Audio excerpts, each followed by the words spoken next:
जरा सोचो, एक अरबपति आदमी जो कल तक तुम्हें जानता तक नहीं था तुम्हें अपनी पूरी संपत्ति का वारिस बना दे। लेकिन इस सब की क्या कीमत चुकानी पड़ेगी ये तो कहानी सुनकर ही पता चलेगा। कहानी की शुरुआत रिक नाम के एक गरीब लड़के से होती है जो अपनी बीमार माँ के साथ रहकर उनकी देखभाल करता। और एक दिन जब रिक अपनी माँ के लिए खाना बना रहा था तो उसकी माँ ने अचानक बाइबल पढ़ते पढ़ते बंदूक निकाल ली। रिक समझ गया था कि कुछ गलत होने वाला है, पर अपनी माँ को बचा नहीं पाया। इस हादसे के 3 साल बाद भी रिक अपनी जिंदगी संभालने में लगा हुआ था। आज सुबह जब वो अपने काम पर पहुंचा तो उसे पता चला कि उसकी नौकरी किसी और को दे दी गई थी। उसे बिना किसी खास वजह के निकाल दिया गया था। जिसके बाद रिक अपने दोस्त जेरेमी के पास काम मांगने गया, जिसने जैसे तैसे जुगाड़ लगा के उसे एक बहुत बड़ी हवेली में काम पर लगवा दिया। वहाँ काम करते हुए रिक को थोड़ी चोट लग गई, जिसके बाद रिक ने वहाँ की मैनेजर एंटोनेट से फर्स्ट एड किट मांगी, जिस पर पहले तो उसने रिक की मदद करने की बजाय उसे डांटना शुरू कर दिया। पर जब रिक ने उसे बताया कि वो अपनी मरहम पट्टी करने के बाद दोबारा काम पर लग जाएगा तो एंटोनेट उसे मरहम पट्टी के लिए मैंशन के अंदर ले गई। इधर रिक अपनी मरहम पट्टी कर ही रहा था कि तभी एक दूसरी नौकरानी ने एंटोनेट के कान में कुछ बोला, जिसे सुनते ही उसने रिक को वापस बाहर जाने को कहा। हवेली से बाहर निकलते वक्त रिक की नजर टेबल पर पड़े पैसों पर गई और अपनी मजबूरी को याद करते हुए उसने 1-2 नोट उठाने का फैसला किया। पर जैसे ही वो उस कमरे से बाहर निकलने लगा तभी उसकी नजर उस मैंशन के मालिक जॉर्ज पर पड़ी, जो वहीं पास बैठकर रिक को चोरी करते हुए देख रहा था। और अगले ही सेकंड एंटोनेट भी वहां पहुंच गई और उसने रिक को उसी वक्त नौकरी से निकाल दिया। और ये बात सुनते ही रिक काफी ज्यादा डर गया और उसने अपनी गरीबी का हवाला देते हुए जॉर्ज से माफी मांगना शुरू कर दिया। और उसे असली हैरानी तब हुई जब जॉर्ज ने उसे माफ करने के साथ साथ वो पूरे पैसों की गड्डी ही उसके हाथ में एडवांस पेमेंट के तौर पे पकड़ा दी। उसी रात रिक अपने दोस्त जेरेमी के साथ शिफ्ट हो गया, जहां जेरेमी ने उससे मजाक में पूछा कि अगर उसे बहुत सारे पैसे मिल जाएं तो वो क्या करेगा। जिस पर रिक का कहना था कि वो सभी अच्छी अच्छी जगहों पर घूमना चाहेगा, पर इस सबसे पहले वो अपनी एक्स तान्या के साथ दोबारा रिलेशनशिप में आएगा। और उसका ये जवाब सुनकर जेरेमी ने उसका मजाक उड़ाना शुरू कर दिया। अगली सुबह रिक और जेरेमी आपस में काम बांट ही रहे थे कि तभी रिक को मैंशन के अंदर से मिस्टर जॉर्ज का बुलावा आया। और जब रिक मिस्टर जॉर्ज से मिला तो उन्होंने उसे बताया कि असल में उसके पास कोई वारिस नहीं है, जिस चीज का उसे बहुत ज्यादा पछतावा था। और इसके बाद उन्होंने रिक से पूछा कि क्या उसे भगवान में विश्वास है, जिस पर रिक के हामी भरते ही जॉर्ज ने उसके सामने पैसों का ऑफर रख दिया, जिसके मुताबिक अगर रिक मिस्टर जॉर्ज के मरे हुए शरीर के ऊपर खाना खाने को तैयार हो जाए तो वो उनकी सारी जायदाद का मालिक बन सकता है। रिक को ये सब मजाक लग रहा था, लेकिन जॉर्ज मजाक के मूड में बिल्कुल नहीं था। उसने कहा कि ये मौका तुम्हारी पूरी जिंदगी पलट सकता है। रिक इसके लिए तैयार नहीं था, पर जॉर्ज ने उसे दोबारा सोचने को कहा। कहीं ना कहीं जॉर्ज जानता था कि पैसों की कमी से ये काम करवा ही देगी।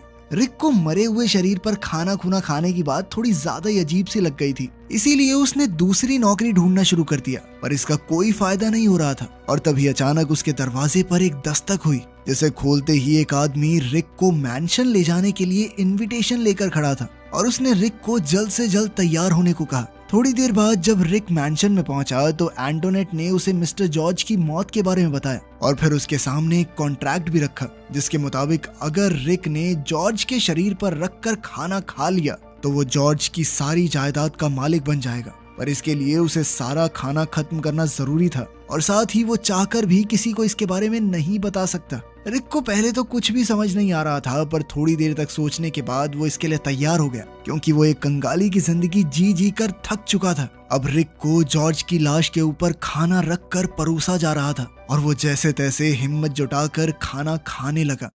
इधर एंटोनेट लगातार उसे याद दिला रही थी कि उसे पूरा खाना खत्म करना होगा, अगर कुछ भी रह गया तो नहीं मिलेगी जायदाद। और जैसे ही रिक ये करने में कामयाब हुआ तो एंटोनेट ने उसके हाथ में एक कार्ड पकड़ा दिया, जिसमें मिस्टर जॉर्ज के आखिरी शब्द लिखे हुए थे, जो एक किस्म का कॉन्ट्रैक्ट था, क्योंकि उस कार्ड पर लिखा था कि अब से रिक मिस्टर जॉर्ज की सारी परेशानियां अपने सर लेने वाला है और इसके बदले में वो अपनी साफ आत्मा मिस्टर जॉर्ज को देगा। लेकिन रिक इस समय ज्यादा सोचने समझने की हालत में नहीं था और उसने बिना ज्यादा पढ़े कॉन्ट्रैक्ट पर साइन कर दिए, जिसके तुरंत बाद उसे बहुत अजीब सा महसूस होना शुरू हो गया। और जैसे ही वो वापस अपने घर आकर बिस्तर में लेटा तो अचानक से उसे ऐसा लगा मानो वो पानी के अंदर हो और तभी चारों तरफ से आत्माओं ने उसे घेर लिया ये मंजर देखकर वो बहुत ज्यादा डर गया। अगली सुबह जब रिक हवेली में घूम रहा था तो उसकी नजर एक आदमी पर पड़ी जो उसे घूर रहा था, पर अगले ही सेकंड वो आदमी वहाँ से गायब हो गया। रिक ने उस आदमी का पीछा करने की कोशिश की, पर एंटोनेट ने उसे वहीं रोक दिया,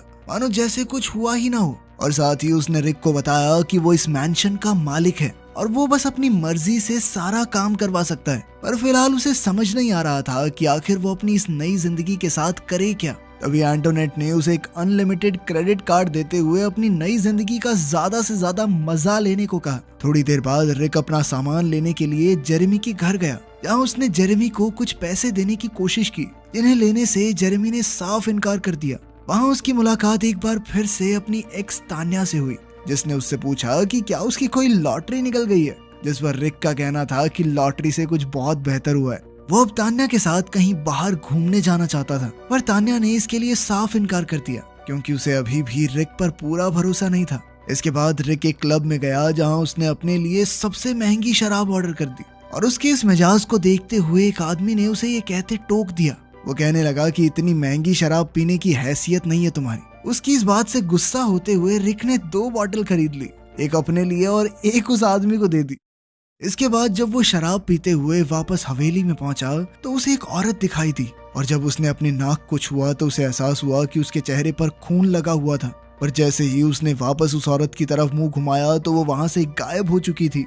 लेकिन फिर अगले ही सेकंड उस औरत ने रिक को दोषी बताते हुए उस पर हमला कर दिया, जिस दौरान रिक को एक बार फिर से पानी के नीचे होने का एहसास हुआ, और जब वो वापस होश में आया तो वो जमीन पर पड़ा हुआ था। अपनी ये हालत देखते ही रिक तुरंत एंटोनेट के पास पहुंचा, और उसने एंटोनेट पर इल्जाम लगाया कि उसने ही कोई नशीली दवाई दी होगी उसे, जिसके चलते उसे भूत दिखाई दे रहे हैं। उसकी बात सुनते ही एंटोनेट तुरंत सब कुछ समझ गई, और उसने रिक को सबसे पहले शांत होने को कहा। पर रिक को उस वक्त सिर्फ अपने सवालों का जवाब चाहिए था, और उसने तुरंत ही एंटोनेट से उस कॉन्ट्रैक्ट और मिस्टर जॉर्ज के आखिरी शब्दों को दोबारा से पढ़ने की इच्छा जाहिर की। और जैसे ही उसने वो आखिरी शब्द पढ़े तो अब उसे सब कुछ समझ आने लगा था, और अब उसे एहसास हो रहा था कि आखिर उसने क्या किया है। लेकिन उसे अभी भी भरोसा नहीं हो रहा था कि जो कुछ भी उसके साथ हो रहा है क्या वो सच में हो सकता है। जिस पर एंटोनेट ने उसे बताया कि अपनी मौत से कुछ समय पहले मिस्टर जॉर्ज अजीबोगरीब जादू टोने में लग गया था, ताकि वो अपने नसीब का पाप किसी और को दे सके।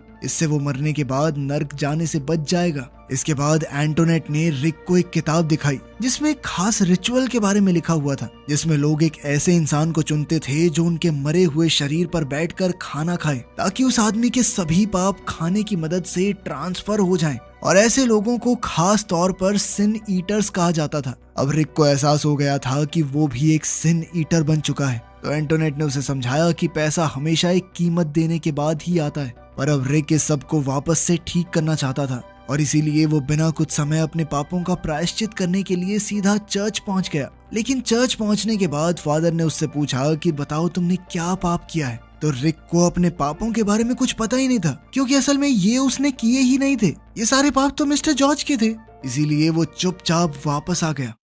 हवेली में पहुंचते ही उसने एक एक करके सभी नौकरों से मिस्टर जॉर्ज के बारे में पूछना शुरू कर दिया, पर कोई भी उसे कुछ भी बताने को तैयार नहीं था। और इसीलिए अंत में उसने एंटोनेट को नौकरी से निकालने की धमकी देते हुए उससे मिस्टर जॉर्ज के पापों के बारे में पूछा। जिसके बाद एंटोनेट ने उसके सामने मिस्टर जॉर्ज के पुलिस रिकॉर्ड, एक ऑडियो टेप और सारे कन्फेशंस रख दिए, जिनकी जांच करने के बाद रिक को पता चला कि मिस्टर जॉर्ज पर अपनी पत्नी सुजैन का कत्ल करने का इल्जाम था, जिसे जॉर्ज ने कभी माना तो नहीं था। पर उस फाइल को देखते ही रिक समझ गया कि उस पर हमला करने वाली वो औरत सुजैन की आत्मा ही थी। ये जानकारी मिलते ही रिक दोबारा से चर्च गया और उसने फादर को अपने पाप के बारे में बताया। इसके बाद फादर ने उसके पाप को खत्म करने के लिए जीसस से प्रार्थना की, जिस दौरान एक बार फिर से सुजैन ने रिक का गला दबाने की कोशिश की, पर खुशकिस्मती से फादर की प्रार्थनाओं ने समय रहते सुजैन की आत्मा को वहां से भगा दिया। थोड़ी देर बाद रिक को तान्या का फोन आया, जिसने उसे जेरेमी के अजीब बर्ताव के बारे में बताया, और वो चाहती थी कि रिक एक बार जेरेमी से बात कर ले। उसी रात रिक को टीवी देखते हुए एहसास हुआ कि कोई आदमी उसके सोफे के बगल में खड़ा हुआ था, और जैसे ही वो उस आदमी को देखने के लिए मुड़ा तो अचानक एक लैंप सीधा नीचे गिर गया। और जब रिक उस लैंप के पास पहुंचा तो एक मास्क पहने हुए आदमी ने उसका पीछा करना शुरू कर दिया, जिससे बचने के लिए रिक एंटोनेट को आवाज मारते हुए सीढ़ियों के ऊपर भाग गया। जहां उसकी मुलाकात खून से लिपटे हुए एक छोटे बच्चे से हुई। उसी वक्त एंटोनेट भी वहां पहुंच गई और उसने रिक की हालत देखकर उसे शांत करने के लिए बैठाया और इसके बाद उसने रिक को बताया कि असल में मिस्टर जॉर्ज भी एक बहुत गरीब परिवार से ही था और उन्होंने भी अपनी किस्मत एक सिन ईटर बनकर ही बदली थी, जिसका मतलब था कि मिस्टर जॉर्ज ने भी कई सारे पाप अपने सर लिए थे और अब उनके जाने के बाद ये सारे पाप रिक तक पहुंच चुके हैं। एंटोनेट का मानना था कि अब ये सब कुछ कभी खत्म नहीं होने वाला, क्योंकि मिस्टर जॉर्ज के साथ भी ऐसा ही हुआ था और इन्हीं डरावनी आत्माओं से परेशान होकर उन्होंने अपना जीवन त्याग दिया। अब रिक भी सबसे आजाद होना चाहता था और इसीलिए उसने एंटोनेट से इससे बाहर निकलने के रास्ते के बारे में पूछा, जिस पर एंटोनेट ने उसे बताया कि बाहर निकलने का सिर्फ एक ही रास्ता है कि वो अपना बोझ किसी और इंसान को दे दे जो इसे लेने के लिए तैयार भी हो, और अगर वो ऐसा नहीं करता तो उसे मरते दम तक यही सब झेलना पड़ेगा। और साथ ही उसने रिक को पैसों से जितने मजे ले सकता है उतने लेने को कहा, क्योंकि पता नहीं कितने दिन जी पाएगा बेचारा। साथ ही एंटोनेट ने उसके दिमाग को थोड़ा शांत करने के लिए दवाई भी दी, लेकिन रिक ने कहा कि उसे इसकी कोई खास जरूरत नहीं है। अब वो दोबारा से फादर से मिलने के लिए गया, लेकिन उसने उसे चर्च में घुसने तक नहीं दिया। उस रात रिक के लिए सोना बहुत मुश्किल भरा हो गया था और उसे मजबूरन एंटोनेट की दी हुई गोलियां भी लेनी पड़ी। पर जैसे ही वो बिस्तर में लेटा तो उसे एक बार फिर अपने आसपास आत्माएं दिखाई देने लगी, जिन्हें देखकर वो इतना ज्यादा डर गया कि बिस्तर से नीचे गिर पड़ा। और ठीक उसी समय पर एंटोनेट भी वहां पहुंच गई, पर उस वक्त रिक अपने पूरे होश में नहीं था और उसे अपने सामने अपनी माँ दिखाई दे रही थी। पर जैसे ही वो अपनी माँ की तरफ बढ़ा तो डॉक्टर उसे इंजेक्शन लगाकर वापस होश में ले आए, जिसके बाद रिक ने एंटोनेट को बताया कि अब वो कुछ अलग करना चाहता है, चाहे वो रास्ता कितना भी खतरनाक हो वो करना चाहता है। एंटोनेट ने उसे समझाया कि ये बहुत ही अजीब होगा उसके लिए, मिस्टर जॉर्ज तक तैयार नहीं हुए थे इसके लिए। और उसने एक बार फिर से रिक से पूछा कि क्या वो सच में अपना सारा पैसा छोड़ना चाहता है, जिस पर रिक ने कहा कि इससे तो मैं भिखारी ही अच्छा था। पर जब इसके बाद एंटोनेट ने उससे पूछा कि क्या उसके पास कोई ऐसा इंसान है जो ये जिम्मेदारी लेने को तैयार हो, तो रिक के पास इसका कोई जवाब नहीं था और उसने एंटोनेट से ही पूछ लिया कि क्या वो ये जिम्मेदारी लेना चाहेगी। पर एंटोनेट ने इससे साफ इनकार कर दिया, क्योंकि जो इंसान उसकी की हुई डील के बारे में सब जानता हो वो ये नहीं कर सकता। साथ ही उसने सुझाया कि तुम्हारा वो दोस्त है ना जेरेमी, शायद वो इसके लिए तैयार हो सकता है। पर रिक इसके लिए तैयार नहीं था, क्योंकि वो एक ऐसे इंसान के साथ बुरा नहीं करना चाहता था जिसके साथ उसने अपनी पूरी जिंदगी बिताई हो।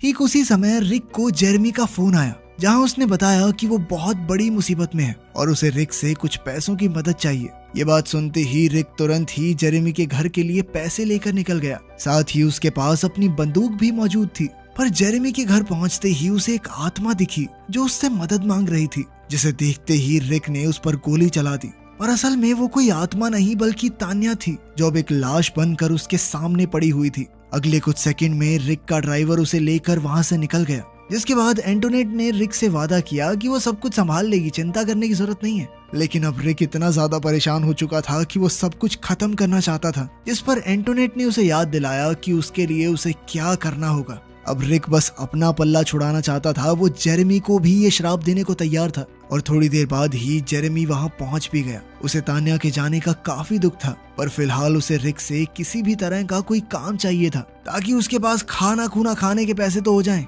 जिस पर एंटोनेट ने जेरेमी को बताया कि रिक चाहता है कि वो उसके लिए एक सिन ईटर बन जाए, जिसके लिए जेरेमी भी तुरंत ही तैयार हो गया, क्योंकि उसे नहीं लगा था कि ये सब सच में हो जाएगा। थोड़ी देर बाद रिक एक टेबल पर लेट गया, जहां डॉक्टर्स इस रिचुअल को तैयार कर रहे थे। एंटोनेट ने उसे भरोसा दिलाया कि ये तरीका काम जरूर करेगा। कुछ देर बाद डॉक्टर ने रिक को एक इंजेक्शन दिया, जिससे उसका दिल धड़कना बंद हो गया। अब रिक को दूसरी दुनिया में होश आया, जहां सभी आत्माएं मदद के लिए चिल्ला रही थी और इन सब के बीच रिक को अपनी माँ भी दिखाई दी। पर जैसे ही वो उनके पास पहुंचा तो वो तान्या में बदल गई और दोनों ने एक दूसरे से माफी मांगी। अगले ही सेकंड सभी आत्माओं ने उसके ऊपर हमला कर दिया, लेकिन इस बार उसकी माँ की आत्मा ने उसे बचा लिया। तभी रिक को दोबारा होश आ गया, जिसके बाद एंटोनेट ने उसे बताया कि जेरेमी ने पूजा खत्म करके रिक की सारी परेशानियां अपने सर पर ले ली थी और अब रिक पूरी तरह से आजाद है। 6 महीने बाद अब रिक वापस से कंस्ट्रक्शन लेबर के तौर पर काम करने लगा था। कहानी के आखिर में रिक एक पार्क में बैठा हुआ था, पर उस वक्त वो अकेला नहीं था, बल्कि तान्या की आत्मा उसके साथ थी। रिक ने अपने इस पाप को जेरेमी के मत्थे नहीं डाला, क्योंकि रिक को तान्या से कोई डर नहीं लगता था। आज भी उसके दिल में कहीं ना कहीं तान्या के लिए प्यार मौजूद था। उधर एंटोनेट ने जेरेमी का नाम एक किताब में लिख दिया जहाँ सभी सिन ईटर्स के नाम दर्ज थे। अब उस हवेली में मौजूद सभी आत्माएं जेरेमी को डराने लगी थी, जिसकी चीखों की आवाज एंटोनेट तक भी पहुंच रही थी और उसकी आंखों से ये बात साफ थी कि अब भी इस हवेली के अंदर कई और सिन ईटर्स का आना बाकी है। वीडियो पसंद आई तो लाइक कर देना, चैनल को सब्सक्राइब कर लेना। मिलते हैं अगली वीडियो में।